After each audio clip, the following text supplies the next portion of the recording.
Yes, I'll be living solely on my Social Security and a teeny tiny pension.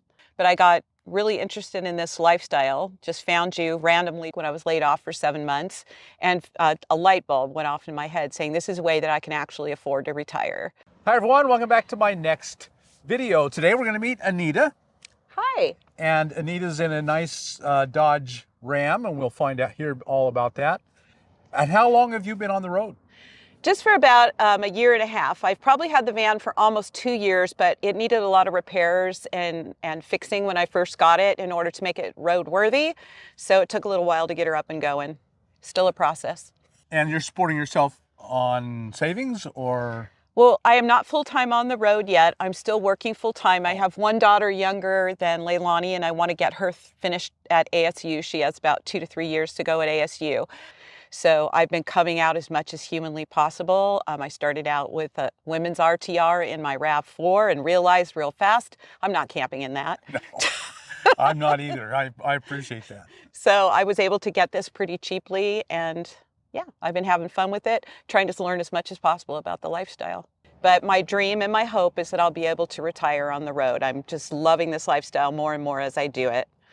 So you take every chance you get and go out? I do, and luckily I'm a manager and I'm able to sort of tweak my own schedule when we're not too terribly busy, and they're a big advocate of us taking some time for ourselves where I work, so oh, wow. That's why I'm trying to get out as much as I can. Right. And so you're going to hit retirement age and then you'll be ready to go. Well, unfortunately, I'm hitting retirement age this year, but I'm not, well, not the full retirement, because now they make it you know, older before you get your full retirement. Right. So by the time I get out there, yes, I'll be living solely on my Social Security and a teeny tiny pension. But the big thing is you live cheaply enough. That's true. That's the bottom line. Absolutely. And so that's probably exactly what you're thinking with the van. I am. Now, I don't know if this will be the permanent van that I retire to a full-time lifestyle in, but who knows? Every time I'm in it, I just love it and I feel at home. So I don't know. Tell us a little bit about it. So it is a 1997 Dodge B2500 conversion van. It is not the original conversion. Someone before me had taken the original conversion. I think it had one of those beds that like float over all out and built this wood build. The van is actually from Vermont. So she's traveled a long way here. I bought it from a gentleman who did adventure tours, and he was looking for a little smaller rig that he could get back into the backcountry in. And I mean, I feel like he gave me all the repair records, which is really neat. So I have a really good history on it, ran the, you know, Carfax and stuff. So now she's reconverted. The conversion was done. Yeah, the second conversion. Yep, the second conversion was done. I have feminized it because it was looking really macho in there, you know, from the young man that I bought it from. Right. It was a fun process, and it's never done. I don't know if you found that to be true as well, but they're never done. You just keep reinventing them. Yeah, absolutely. Well, can we take a look inside with you? Absolutely. Please, welcome to my home. It's a great van for a dog. Look how comfortable Cody is. I might just have to consider getting one.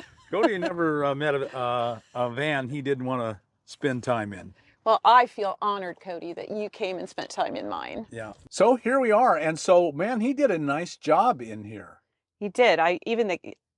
You know, I have a nice solid countertop here and all the woodworking.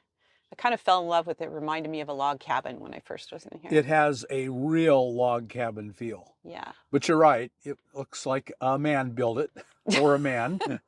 So we just had to zhuzh her up a little bit, make it pretty. So one thing I might point out is my van is called the Blueberry. So actually in Quartzsite, I just had this sign made the last time I was here for the RTR. Very nice. Which I thought he did a beautiful job with that. And do you have actual running water? I do. It is with a pump sink. This had a foot pump sink, but I took the foot pump out after a couple camping trips of in the middle of the night pumping the sink. I decided that this would probably work better for me. Right, yeah. And that's probably assume it's a USB pump? Yeah, it's a USB pump. And then I have the water bottles. I use the 3-gallon jugs. So I have one for the gray. And then I just put a cap with a hole I drilled through and drop a hose in there. So there's your fridge. Yep. So I can run my fridge 2 ways, off the solar from the van, or I can run it off one of my portable power stations. I find it keeps temperature better with my portable power stations, And some of your wonderful fans there at the RTR will helped me to determine that it looks like I need to replace the solar panels on the roof, that they just might not be enough to work with the battery that I have in the back. I have a very large Renogy battery in the back. And so we'll have to look at, when I'm up here the next time, maybe getting some solar panel replacements up on the roof. So just get more solar. Correct. Right. Yep. They said it doesn't look like enough is in, coming in to support that. And you've got a nice big bed. I do. This is what my secret is. This was all the man covering that we had here originally. Right. So I just threw my own sleeping bags. I made it smaller at first and took out some of the cushioning, but I found that I'm a little tall for laying across. And so I put more cushioning in so I can kind of go at the diagonal, so I have a little more room for my feet. Right. I had the seat turned around. That was really important for me so that I could sit in here and relax. Couldn't find a swivel for it, but my mechanic that I used was able to retrofit some holes, and even the seat belt still worked and everything. So. And you have a bunch of storage underneath your bed. Yep. Oh my gosh, yeah. And then I put some drawers in. This was just recent. It makes it so much easier. Mm-hmm. And then, of course, the Lugable Loo, a very important accessory. But one thing I found makes it much more stable, and your viewers helped again with this, was by putting it either in a milk carton, or this is the bottom part of like a storage cube. And here's your gas one. Yep. This also I got from viewers. It is way sturdier than the butane I had before. I have a little issue with the smell of propane, so I went over to the butane, and of course I crack a window when I cook inside the van, and I also have a smoke detector and a carbon monoxide detector in the van too. Cool. And 2 fire extinguishers. You're ready. I'm ready. Well, that's not overdoing it. That's always a good thing. I like to keep them in a couple places because you don't know where you're going to be when a fire strikes. So. Right. So yeah, I think turning the passenger seat around is one of the. And it's great because it reclines, so you can be really comfortable. Right. If you think about it, really, all you have to do is replicate all the systems of a house. So you do. You've got your kitchen, your portable bathroom. Absolutely. But a lot of vans don't have any place comfortable to relax. Right. And that I found before I turned this around was kind of an issue, because I'm not a person who wants to jump in my bed all day long. The bed is for sleeping to me. So I wanted a place to sit. And the Lugable Loo helps me by being a stool when I'm cooking in the van, so that I don't have to be ducking because I can't quite stand up in here. So I can sit on the loo and do my cooking and dishwashing, and it's a lot more comfortable for me. I also have portable solar panels for my power stations that I keep right behind the seat. A big screen tent up here that I just love, that I got on Amazon. It's not a clam, it's another brand, but it's amazing, and I can handle it by myself with no problem. It just whoop pops up. And you're able to get it popped down? I can. That's the hard part. But I'm going to tell you, though, I bought a shower tent, and I could not get that folded up for anything. I even asked my neighbors at the campground. Nobody could get it folded. Yeah, it's complicated. I'm going to have to watch more videos, I guess. Yeah. So if you're going to ask about showering, the shower tent for me has been an epic failure, but I'm not going to give up. Right. I have a shower bag. And I also have wipes, and of course I can take a sponge bath there. So. Sure. So you're just part-time for now. Correct, yeah. Until you fully retire. Absolutely. And are you out in all seasons then? I don't get out a whole lot in the middle of the summer. I'm pretty busy at the job I do in the summer. So I did get out 4th of July week this last summer and went up to Prescott, and it was actually still surprisingly comfortable up there. 4th of July week. The days were hot, but the evenings were nice and cool. Yes.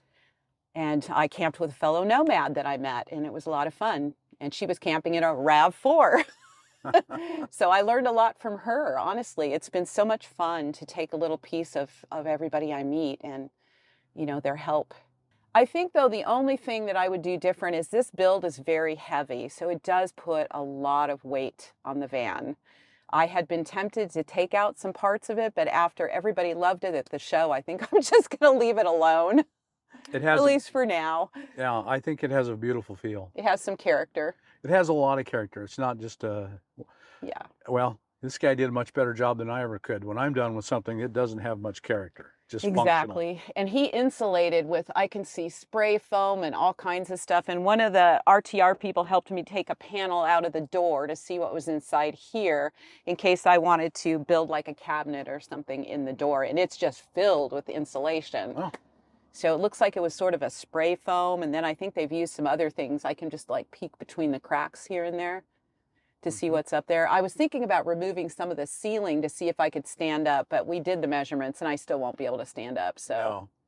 Yeah, these short high tops are really, really good in a lot of ways, but you're generally not able to stand. yep, definitely not. That's the only disappointment, but it's still better than crawling and, you know. It is. And you're not bent over nearly as much as No. you would have been. But I do whack my head on this right here all the time. I think so. I got to get used to that. Yeah. I keep extra water up front behind the seat in just a basic big 6-gallon water container because I'm a big believer through, you know, studying this that carry as much water as you can. I know it creates a lot of weight, but I don't want to be that person stuck out in the middle of nowhere. I did have a breakdown in Prescott, and it was my first breakdown in the van. And on a Sunday in the mountains, you cannot find anybody to come and help you. Mm-hmm. So finally, I was with Roamley Insurance at the time. 4 hours later, they finally got somebody out to me. But if I hadn't, you know, I had to be fully prepared to be able to stay as long as it took to get somebody out there. Right. So, you know, we all have to be really prepared, and that's something to think about. Absolutely it is.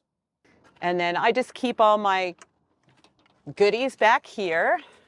I just also added drawers back here, so when I need to get my tools, they're really handy and easy to get to, my paper goods. I keep my shovel for many different reasons. Yes. I have drawers for clothing, and it acts as a nightstand. And then up top, up here is another storage area as well. And I keep a lot of pillows on there, and these pillows are all filled, again, from your lovely viewers, with coats and blankets and all the things I don't have a spot for. Right. So I picked up on that idea. I thought, that's genius. Yeah. It fulfills multiple purposes. That's what counts. Absolutely. The only thing I would love to add someday would be like a Max fan or a Fantastic fan. I would love to get a little more airflow in there. Right. So maybe someday. And I do have a nice Ecoflow power station back there, along with my smaller one that I have up front. And they have been working out great for me. Good. Yeah, they are.